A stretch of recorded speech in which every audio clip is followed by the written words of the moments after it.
রোমানিয়ার গভীর জঙ্গলের মাঝে দাঁড়িয়ে আছে সেই শত শত বছরের পুরনো অ্যাবে, এক নিঃসঙ্গ পরিত্যক্ত ধর্মীয় স্থাপনা।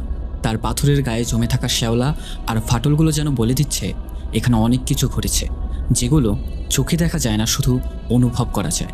দেয়াল জুড়ে ঝুলে থাকা পুরনো কুরুশগুলো অদ্ভুতভাবে কাঁপছে। বাতাসটা ভারী, এমন ভারী যেন শ্বাস নিতেও ভয় করে। দূরে কোথাও একটা ঘন্টার শব্দ শোনা যায়, ধ্বনিটা যেন সময়কে থামিয়ে দিয়েছে। আর সেই রাতেই অ্যাবের ভেতরে এক অন্ধকার করিডোরে ধীরে ধীরে হেঁটে চলেছে দুইজন নান। তাদের মুখ ঢাকা, হাতে প্রার্থনার মালা, কিন্তু তাদের চোখে আতঙ্ক, এক নিঃশব্দ আতঙ্ক, যেন কেউ তার পেছনেই আছে, নিঃশ্বাস নিচ্ছে ঘাড়ের ওপরে। ঠিক সেই মুহূর্তেই এক বিকট আর্তনাদ, আর এরপরেই এক ঝাঁপ। নানের আত্মহত্যায় নিন্দার ঝড়, কিন্তু সেই জায়গা জুড়ে কিছু অলৌকিকতার উপস্থিতি টের পাওয়ায় একজন প্রিস্ট আর একজন সিস্টারকে ইনভেস্টিগেশনের জন্য পাঠানো হয় রোমানিয়াতে, এবং সেখান থেকেই শুরু হয় তাদের অন্ধকারের উদ্দেশ্যে পদযাত্রা। এক কনভেন্টে, যেটা ঈশ্বরের উপাসনার স্থান নয় বরং শয়তানের বাসস্থান। দি কনজিউরিং ইউনিভার্সের চতুর্থতম মুভি দ্য নান। সাথে আছি আমি ইমন। কেমন আছো তোমরা সবাই? আশা করি সবাই খুবই ভালো আছো, and welcome to my channel সিনেহল। আশা করি শেষ অবধি থাকবে, কেননা মুভি শেষে কিছু অজানা তথ্য রয়েছে। তো ঘটনা শুরু করা যাক।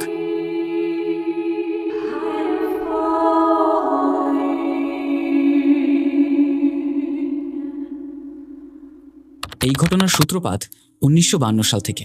রোমানিয়ার সেন্ট কার্টার এক অ্যাবি। সেদিনের রাতটা ঘন কুয়াশার আবরণে এক গা ছমছমে পরিবেশ। কনভেন্টের ভেতরে এক পরিত্যক্ত গোপন পথে এগিয়ে চলল দুইজন নান, জেসিকা এবং ভিক্টোরিয়া।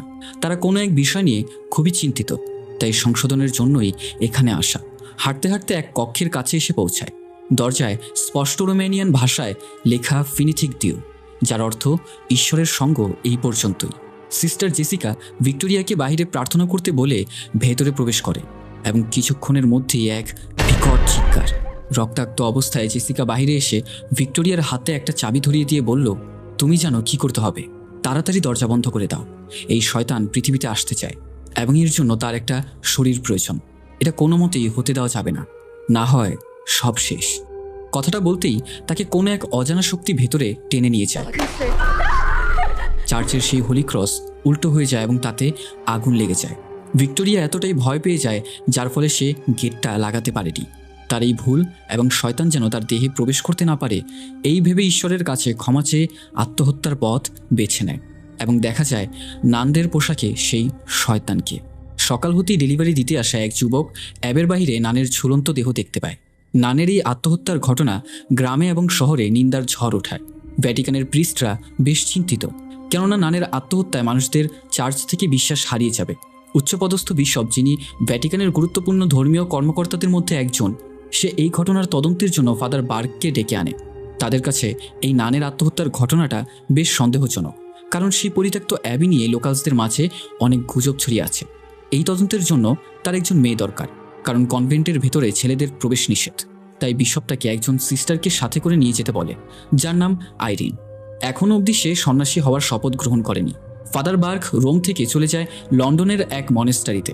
সেখানে সিস্টার আইরিনের সাথে সেন্ট কার্টার সেই অ্যাবির বিষয়ে কথা হয়। তবে জানা যায় এই কনভেন্ট সম্পর্কে সে নাকি কিছু জানে না। তবুও তাকে নিয়ে রওনা হয় রোমানিয়াতে।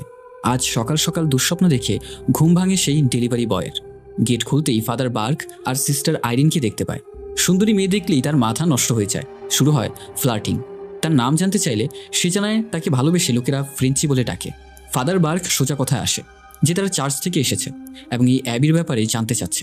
ইনি হচ্ছেন সিস্টার আইরিন। সে যে একজন সিস্টার তা জানতে পেরে তার ব্যবহারের কারণে একটু লজ্জায় পড়ে যায়। ফ্রেঞ্চির কাছ থেকে জানতে পারে সেই অ্যাবের জন্য কাজ করে। সাধারণত প্রতিদিনের মতোই সে নিত্যদিনের খাদ্য সামগ্রী ডেলিভারি করতে গিয়ে এই ঘটনার সাক্ষী হয়। ফাদার বার্গ সেখানে যেতে চাইলে সে জানায় এই গ্রামে অ্যাবির নাম কেউ শুনতেও চায় না। কয়েক দশক ধরে এই অ্যাবির সাথে গ্রামের মানুষের কোনো সম্পর্ক নেই। অ্যাবির নাম শুনতেই থুতু নিক্ষেপ করে। তবে এখন তাদের সেখানে কে নিয়ে যাবে? সিস্টার আইরিন অনেক রিকোয়েস্ট করাতে সে রাজি হয়ে যায়। ফ্রেঞ্চিও আর না করতে পারে না। রওনা হয় রোমানিয়ার সেই কনভেন্টের উদ্দেশ্যে এক অন্ধকারের যাত্রায়। তাদের যাত্রা শুরু হয় ঘোড়ার ঠকঠক শব্দে এক শান্ত কুয়াশা মোড়ানো ভোরে। রোমানিয়ার দুর্গম এক পাহাড়ি অঞ্চল, যেখানে সূর্যের আলো খুব একটা ঢোকে না, আর পথ যেন অজানার দিকে নিয়ে যায়। চারিদিকে অরণ্যের গা ছমছমে নীরবতা।